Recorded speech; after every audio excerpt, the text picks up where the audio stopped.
अप्रतिम चव आणि अवीट गोडीमुळे जगातील सर्वात स्वादिष्ट आणि गोड फळ म्हणजे आंबा. फळांचा राजा म्हणूनही त्याची वेगळी ओळख आहे. आवश्यक पोषक जीवनसत्व आणि खनिजांनी परिपूर्ण असलेल्या रत्नागिरी आणि देवगडच्या अल्फान्सो अर्थात हापूस आंब्याला जगभरात मोठी मागणी आहे.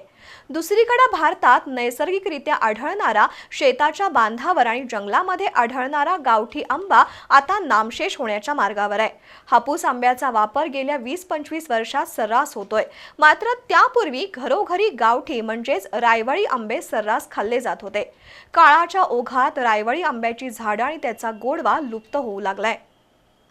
एप्रिल आणि मे महिना म्हटलं की नजरेसमोर येतो तो बाजारातील रानमेवा. शाळेतील सुट्टीच्या दिवसात सुरू असलेली धमाल आणि सोबतीला रानमेवा हा प्रत्येक वर्षातील सुट्टीतील मनाला आनंद देणारा क्षण. या रानमेव्याच्या बरोबर बाजारपेठ सस्ते ती फळांचा राजा अर्थात आंब्यानं. भारतात आंब्याच्या जवळपास 1300हून अधिक जाती आहेत. मात्र यातील 20 ते 25 जाती या व्यापारीदृष्ट्या महत्त्वाच्या आहेत. जगातील एकूण उत्पादनाच्या 56% आंब्याचं उत्पादन हे देशात होतं. रत्नागिरी आणि देवगडमधील अल्फान्सो अर्थात हापूस आंब्याला जगभरात मोठी मागणी आहे.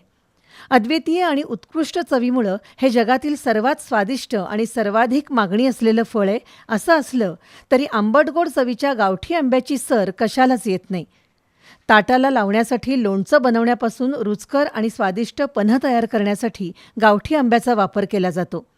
एकेकाळी चिमुकल्यांपासून ते आजोबांपर्यंत सर्वांनाच रायवळ आंब्याची चव चाखण्याची उत्सुकता असायची.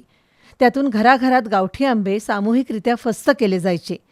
काळाच्या ओघात जास्तीत जास्त जमीन शेतीच्या वापरात आणण्यासाठी शेताच्या बांधावर लावलेली गावठी आंब्याची झाडं कमी होऊ लागली. त्यामुळं गावठी आंबा आता नामशेष होण्याच्या मार्गावर आहे. गावठी आंब्याचा आकार मध्यम असून त्याला कोणतंही खत पाणी द्यावं लागत नाही. तसंच त्याची वेगळी देखभाल करण्याचीही गरज नाही. मात्र काळाच्या ओघात गावठी आंब्याची झाडं दिवसेंदिवस कमी होऊ लागली आहेत.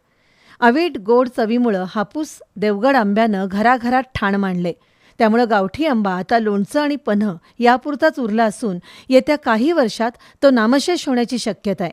त्यामुळे शेताच्या बांधावर गावठी आंब्याच्या झाडांची संख्या वाढवण्याची गरज आहे.